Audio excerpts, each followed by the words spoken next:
Bismillahirrahmanirrahim. Assalamu alaikum. This is your teacher Taimur Ijaz, and today we are going to discuss the concepts of basic grammar, and we are going to resume the previous lecture that was about the verbs. तो हमने वो उसमें verb और उसकी concept के बारे में पढ़ा था, उसकी जो 4 टाइप्स थी वो हमने डिस्कस की थी कि वर्ब की कौन कौन सी टाइप्स हैं। 4 टाइप्स को हमने डिस्कस कर लिया था, ठीक है। तो आज हम आप उनकी जो बाकी रिमेनिंग टाइप्स रह गई हैं उनको डिस्कस करते हैं। आई होप सो कि आपको समझ आएगा।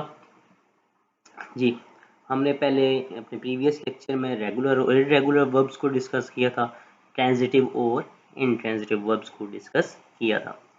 तो आज हम 1, 2, 3, 4 और रिमेनिंग जो 5 टाइप्स रह गई हैं वर्ब्स की उनको डिस्कस करेंगे।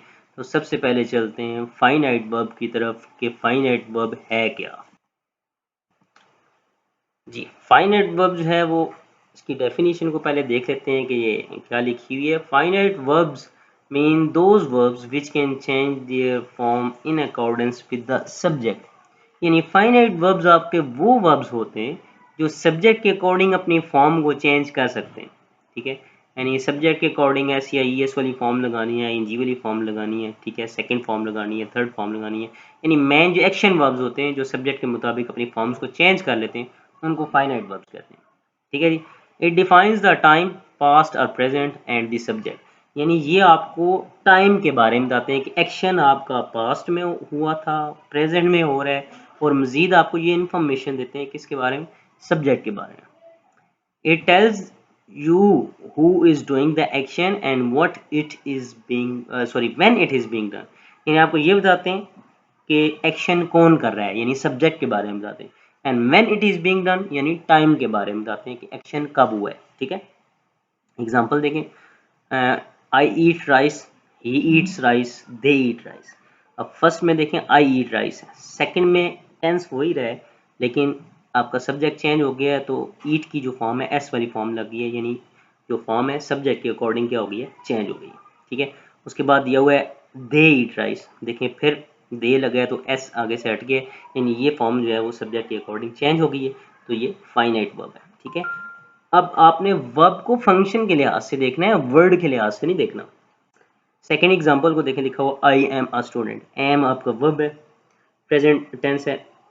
इसमें देखें सेकंड में ही इज अ स्टूडेंट, टेंस वही रहे, सब्जेक्ट क्या हुआ है, ही हो गया है, तो वर्ब भी आपका सब्जेक्ट के अकॉर्डिंग क्या हो गया, आई के साथ एम था तो ई के साथ क्या आ गया, इज आ गया, यानी सब्जेक्ट के अकॉर्डिंग जो है वो वर्ब चेंज हो गया, ठीक है, फाइनाइट वर्ब है।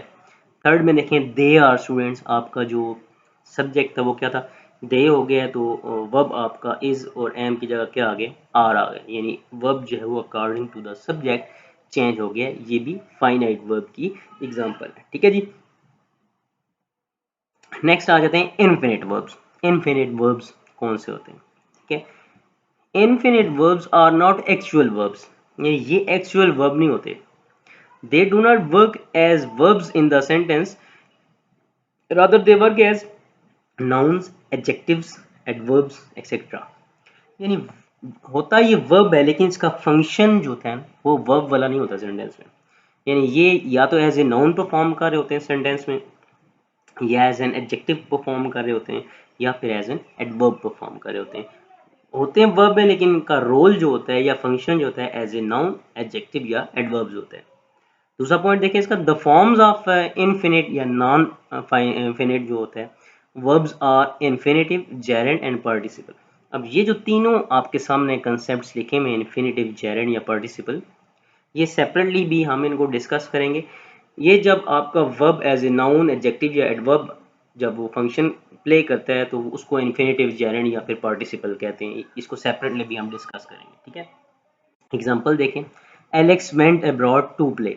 अब इसमें देखें टू प्ले को अंडरलाइन किया गया, इसमें मैन वर्ब वेंट ही है, लेकिन प्ले वैसे बेसिकली वर्ब है, लेकिन इधर जो रोल प्ले कर रहा है वो इन्फिनिट का कर रहा है, ठीक है। टू प्ले आपका इन्फिनिट वर्ब है। अच्छा नेक्स्ट देखें, playing cricket is only job. वैसे प्ले, प्लेड, प्लेइंग ये वर्ब है, लेकिन यहाँ पे ये मेन वर्ब का रोल प्ले नहीं कर रहा बल्कि प्रेजेंट पार्टिसिपल का रोल प्ले कर रहा है, इन्फिनिट वर्ब है, ठीक है। I have a broken bat, इसमें ब्रोकन देखें वैसे बेसिकली वर्ब है, लेकिन इस सेंटेंस में जो मेन वर्ब है वो हैव है, जबकि ब्रोकन जो है वो पास्ट पार्टिसिपल का रोल प्ले कर रहा है, इन्फिनिट वर्ब है। ठीक है। लास्ट देखें, walking is a good habit. अब वॉक वॉक वैसे वर्ब है, ठीक है, लेकिन यहाँ पे आई एन जी जो है उसके साथ फॉर्म के साथ लगाई गई है, लेकिन as a noun role play कर रहा है, जिसको हम कहते हैं जेरेंट। यानी आप ये एन जी वाली फॉर्म एज ए नाउन जब रोल प्ले करे उसे जेरेंट कहते हैं। ये क्या है, ये भी इन्फिनिट वर्ब की एग्जाम्पल है।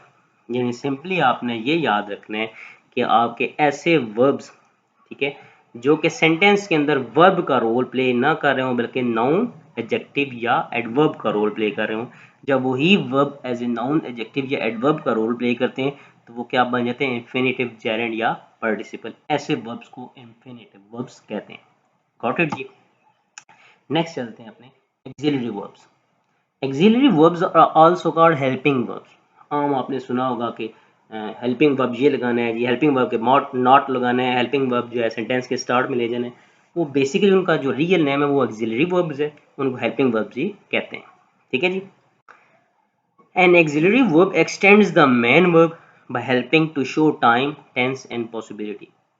Auxiliary verb यानी helping verb जो है वो बेसिकली main verb का रोल प्ले नहीं करते, बल्कि ये action verb को या main verb को help out करते हैं कि वो जो verb है वो time, tense या possibility दिखा सके।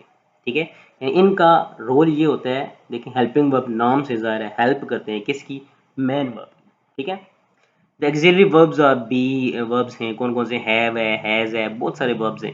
ठीक है, इज है, एम है, डू, डज, ये सारे हेल्पिंग वर्ब्स हैं। ठीक है जी।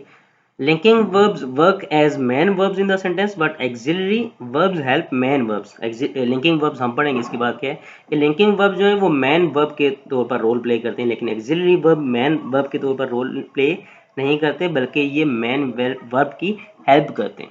एग्जाम्पल देखें आप, Alex is going to school.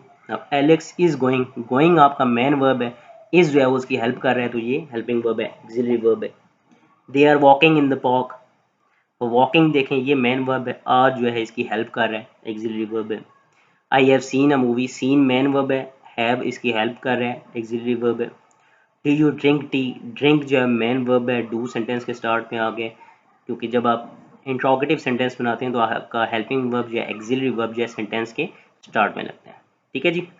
Next type की तरफ चलते हैं कि लिंकिंग वर्ब्स क्या होते हैं। A linking verb is used to re-identify or to describe its subject। यानी linking verb जो होता है वो subject को describe करने के लिए use होता है। ठीक है जी।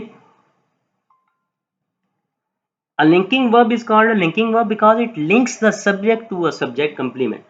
ये subject complement यानी आपका जो remaining part of the sentence होता है उसको subject के साथ क्या कहते हैं, लिंक करता है या कनेक्ट करता है। ठीक है, यानी इसको लिंकिंग कहते हैं, इसमें कि राब्ता कराता है सब्जेक्ट का और remaining part of the sentence का। ठीक है, ये आपके सामने एक टेबल दिया हुआ है, देखें लिया हुआ है, लिखा हुआ है ही इज अ मॉन्स्टर। अब यहाँ पे देखें ये इज मैन वर्ब के तौर पर रोल प्ले नहीं कर रहा, बल्कि ही और मॉन्स्टर को क्या कर रहा है, कनेक्ट कर रहा है, लिंक कर रहा है। ठीक है, री आइडेंटिफाई कर रहा है सब्जेक्ट के बारे में। दूसरी एग्जांपल देखें, ही लुक्स स्टनिंग, लुक्स का मतलब दिखाई देना। वैसे लुक देखना as a verb, main verb के तौर पर भी यूज होता है, लेकिन यहाँ पे ये लिंकिंग वर्ब के तौर पर यूज हो रहा है। ठीक है, यानी ये सब्जेक्ट कंप्लीमेंट को, एडजेक्टिव को ज्वाइन कर रहा है किसके साथ, सब्जेक्ट के साथ। अब देखें लास्ट पॉइंट आपका लिखा हुआ है, अ linking verb tells us what the subject is, not what the subject is doing. यानी लिंकिंग वर्ब ये नहीं बताता कि सब्जेक्ट क्या कर रहा है, यानी एक्शन नहीं बताता, बल्कि क्या बताता है, tells us what the subject is, यानी सब्जेक्ट है क्या। ठीक है, सब्जेक्ट के बारे में आपको इन्फॉर्मेशन देता है, सब्जेक्ट के एक्शन के बारे में इन्फॉर्मेशन नहीं देता। ठीक है जी। नेक्स्ट चलते हैं, यह है मॉडल वर्ब्स।